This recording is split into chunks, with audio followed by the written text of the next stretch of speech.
Ladies and gentlemen, I'm going to start this video with not a trigger warning, because I don't do trigger warnings, but this video is for people, only for people who are serious about getting out of narcissistically abusive relationships. If it is your priority to heal, and it is your priority to get out of narcissistically abusive relationships, watch on. But be aware, the tone here is not set to entertain, it is set to educate you and to help you to take practical steps. Let's go. There are 5 steps that you need to take to get out of a narcissistically abusive relationship and to make sure that you never get into another one ever again. Step number 1, you need to frame your exit from this narcissistically abusive relationship as a test of your will. Your will is going to be tested now. If you really want freedom, if you really are sick of this happening and you never want it to happen again, your will is going to be tested. Step 2, write down with a pen and a piece of paper, not in your mind, not in notes on your phone, but with a pen and a piece of paper, all of the things that it will cost you when you lose this relationship. And it must be a relationship. It must be. Whether it's a family member, whether it's with a boss, whether it's with a spouse, what will you lose when you eventually terminate this relationship, escape from it, and go no contact? Write it out so that you can see it in front of you with your own 2 eyes. Step number 3, you must accept that you will sacrifice many things in order to be free. I can't give you a fast, easy, slick way of doing this that's pain-free. It doesn't exist. So you must accept that you will be sacrificing something for a higher goal, for a higher cause. Individuation, personal freedom, self-respect, sovereignty. Step 4, write down all the ways your life will be better if you do this. What will life look like on the other side of this painful, difficult, and chaotic procedure? Finally, step 5, you must affirm to yourself again and again and again, even if you don't really believe it, that you are strong enough to cope with the difficulties that will come.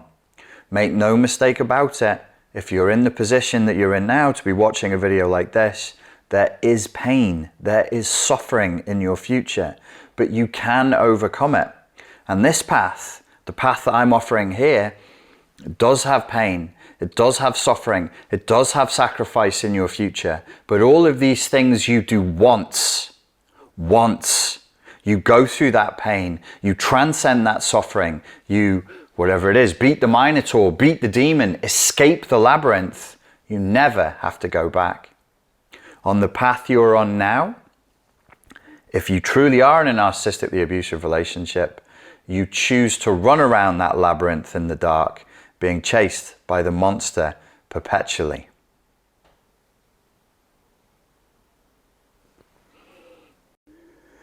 Okay, so let's get into these in a little bit more depth.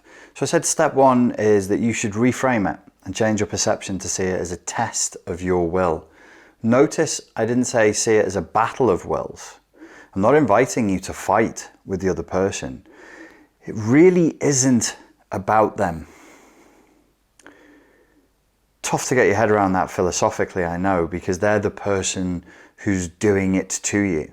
So the more traumatized you are, the more hurt you are, the more outraged you are by the things they've done and the lack of morality they've displayed and so on and so forth, the more convinced you can become that this is about you versus them.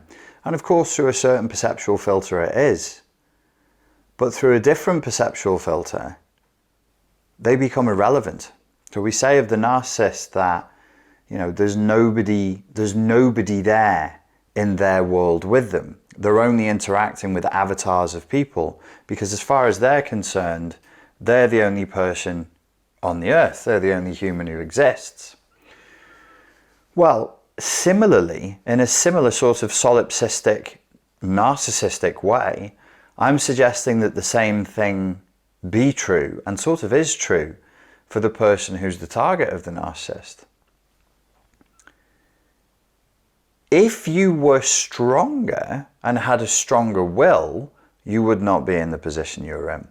If you were stronger and had a stronger will, they never would have wormed their way into your lives. If you were stronger and had a stronger will, more independence, more agency, more sovereignty, you would have left this scenario a long time ago.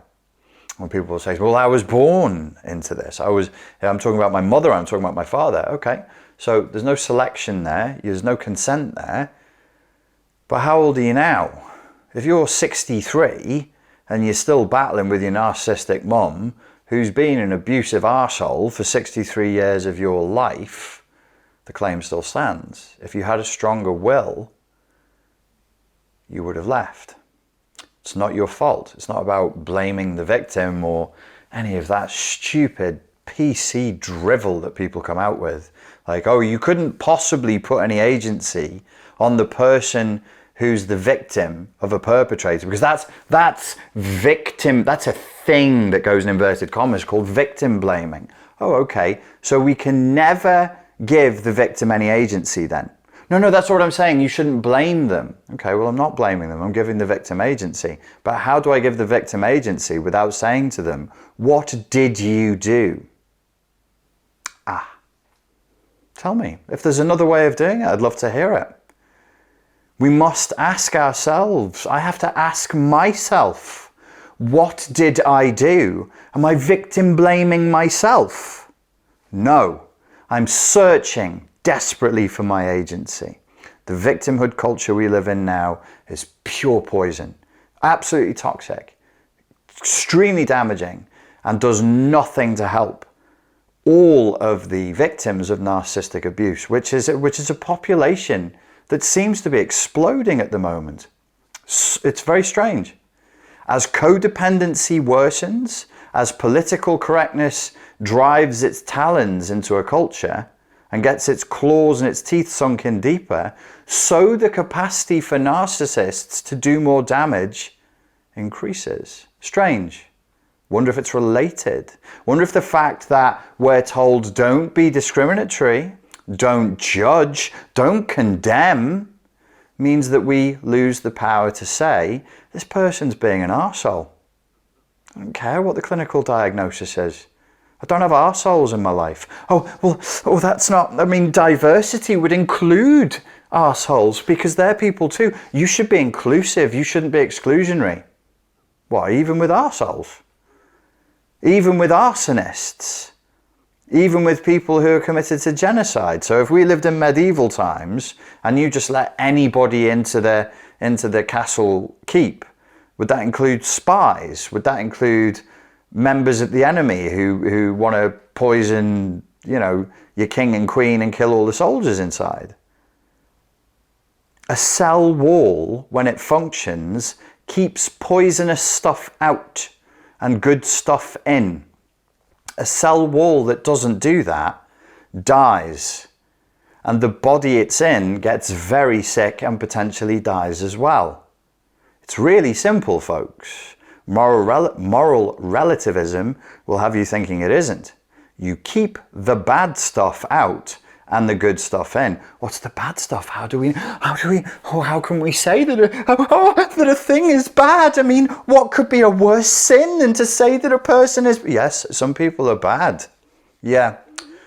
When they're trying to kill you, bad. When they're trying to steal from you, bad. When they're trying to take from you without your consent, bad.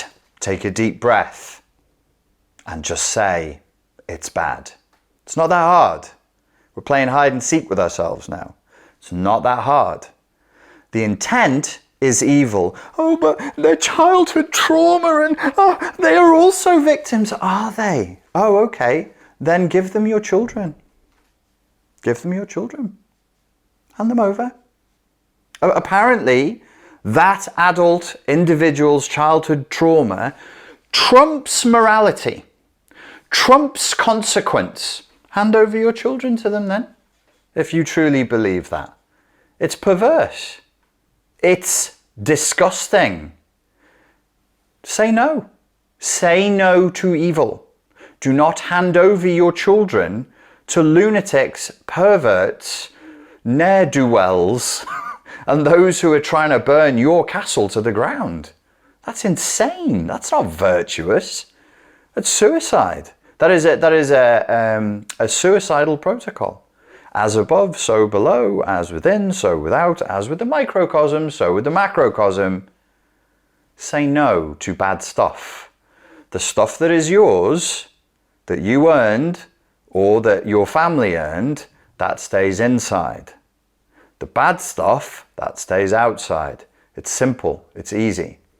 So when I say this is a test of will, this is a test of your will. It's not a battle of wills. It's not. It's not. It's a battle of you versus you. What will you consent to? Because we're talking about narcissistic abuse in this video, not psychopathic abuse.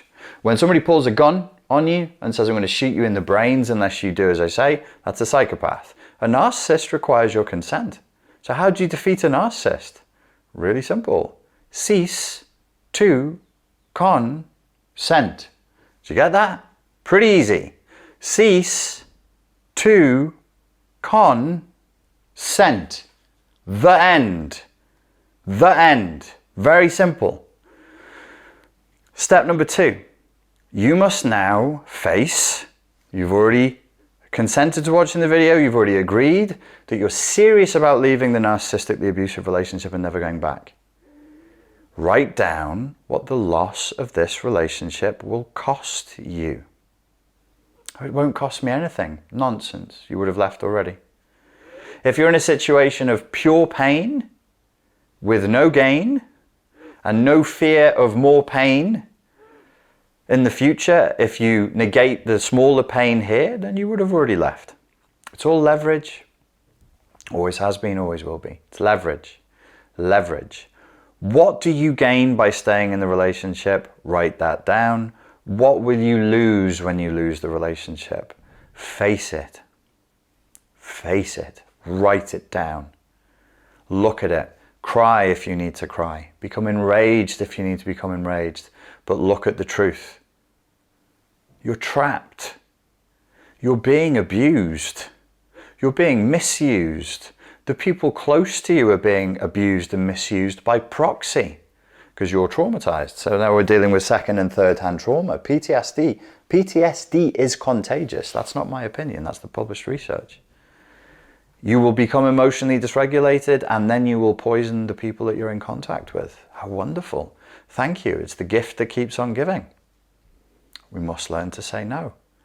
Even if it hurts, even if we lose some of our favorite toys and our favorite games, we must still say no.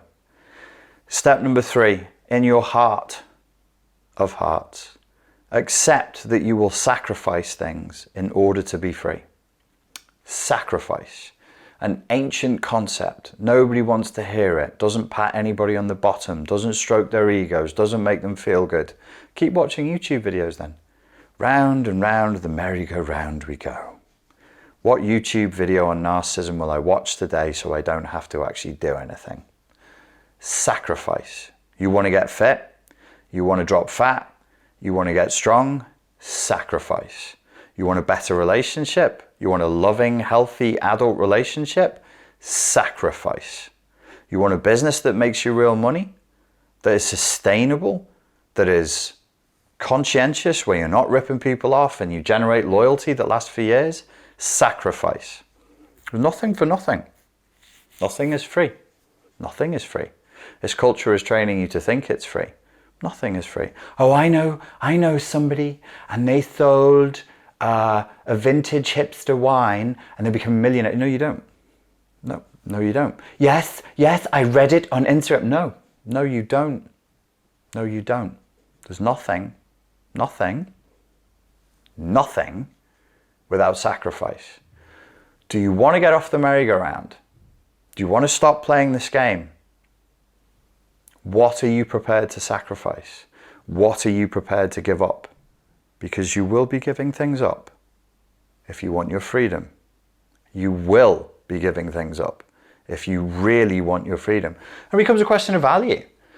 You know, maybe you like freedom, but only if it's cheaply bought. Maybe you like independence, but only if it's easy for you to get a hold of. Maybe you like freedom, but you like, I don't know, whatever the pleasure is of remaining where you are more. Convenience, physical pleasure, psychological pleasure, your own narcissistic pleasure, because narcissists reel us in with our own latent narcissism.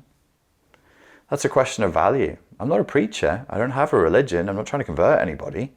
But if you want to watch a video that tells you what it really takes to escape from a narcissistically abusive relationship, I'll give it to you straight. And if you don't like it, you can turn it off.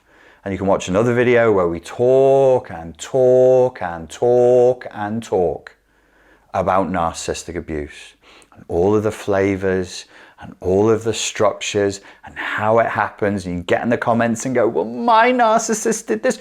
No, well, you won't believe what my narcissist, and you can have a good old gossip and you go, well, I'm not on my own. What's for tea tonight? And you just go back to sleep. That's fine. It's none of my business. It's not my business at all. People think I'm nice. I'm not that nice. I don't really care. I care vaguely, in a sort of a philosophical way. Vague, distant way. It would be nice if people had more sovereignty. It's, you know, I think like genocide is bad and human trafficking is bad, yeah?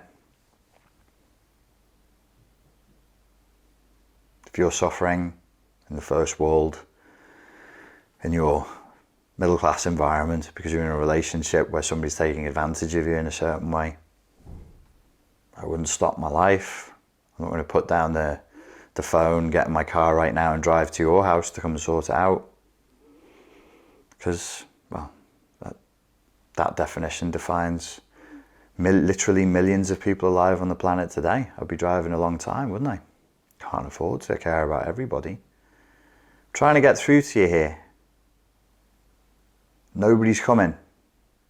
If you don't do it, nobody's doing it. And if the consequence is that you stay in the relationship, nobody really cares.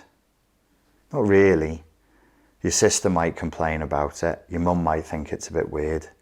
Your best mate might be like, fucking hell, you need to sort your life out. But nobody really cares. And you know that. So you have the luxury of staying in it. You can just sort of whinge about it a bit, feel a bit better, get a bit of sympathy and carry on. Step number 4 was write down all the ways your life will be better if you do this. How will your life be better? Well, do you want to live as a slave? Do you want to live a life of victimhood?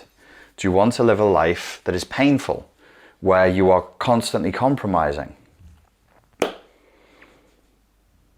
Or do you want to be a real person? Would you like to be a human being for the first time?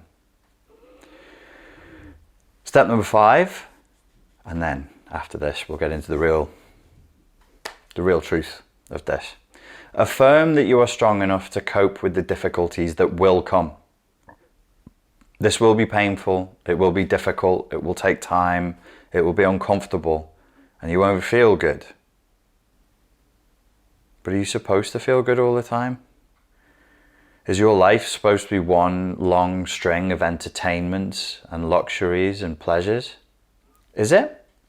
Okay, that's cool. If you choose to live like that, again, it costs me nothing. Good luck to you. Good luck to you. It's neither here nor there to me. I know that that's not true, however, and I know that if you try to live like that, you will have problems. To the real thing, the thing behind the thing. So I give you 5 steps. Number 1, see it as a test of will, your will. Number 2, write out what losing the relationship will cost you. Number 3, accept that you will sacrifice things in order to be free. Number 4, write down all the ways your life will be better if you do this. Number 5, affirm that you are strong enough to cope with the difficulties that will come. Be a human being. Be a human being. Be an adult. Be a grown woman. Be a grown man. Accept that it's time to grow up. Nobody's going to help you do it. There's no elders. Well, all of our elders are lunatics anyway, and they're not interested. They never grew up. They can't show you how to grow up. So you got to do it yourself. Or maybe we can help each other. These are hard choices. And they seem at first terrifying and painful. But they lead you out of purgatory. They bring you out of limbo. Is it good where you are now? Is that cool? Are you enjoying yourself? Why are you watching the video if you're having a good time? You want to escape. You got to grow up. You have to grow up. I have a course at the moment. It's called Summoning the Self. And it's based on the principle that when a codependent learns to be a codependent, we become the mirror, not the opposite. The mirror image of a narcissist, where they are the apex predator, we become the ultimate prey. We create an avatar of ourselves and we dangle it out in the world. It's not really us. It's whatever we think will get us attacked the least. We become the least delicious piece of meat that you could eat. But we hang a few pieces of meat off it so that if a predator narcissist comes along, they can eat and then leave us alone. But they'll never kill us because they're only ever eating an avatar, a scarecrow of who we are. We ourselves shrink back into a cave, make ourselves tiny and invisible. We have no wants, we pretend. We have no needs, we have no desires, we have no drives, we pretend. And that's where we stay.